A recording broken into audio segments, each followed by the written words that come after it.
All right, there's two main takeaways for Loyalists and the American Revolution.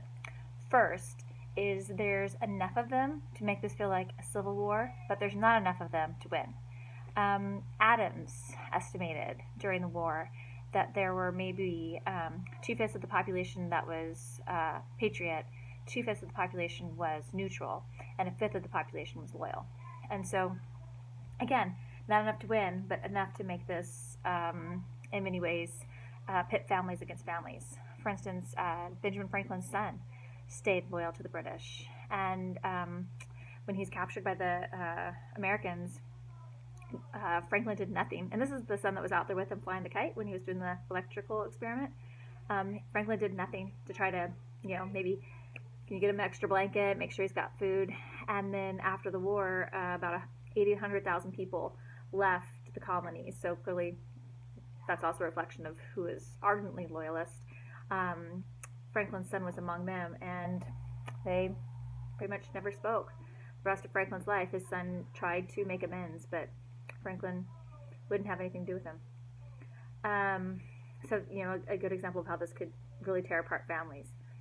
The other takeaway for Loyalists and the American Revolution is our treatment of Loyalists was pretty brutal. Tarring and feathering could, you're pouring hot tar over a person's body that's going to result in burns, and those burns could become infected. I mean, you could literally die from being tarred and feathered, even though it sounds kind of like silly. It's brutally painful and could result in death. And we found that, at least among some colonists, found that our treatment of the Loyalist could be pretty brutal. There was a judge, his name was Lynch, and he held hearings in his front room. And if there was any suspicion about your loyalty to the Patriots, you could be lynched. Now, lynching in this period wasn't being hanged by the neck. Instead, they would hang you by your thumbs, which would result in dislocation and torture, but it wouldn't kill you. But this is what we did to people who were loyal to the British.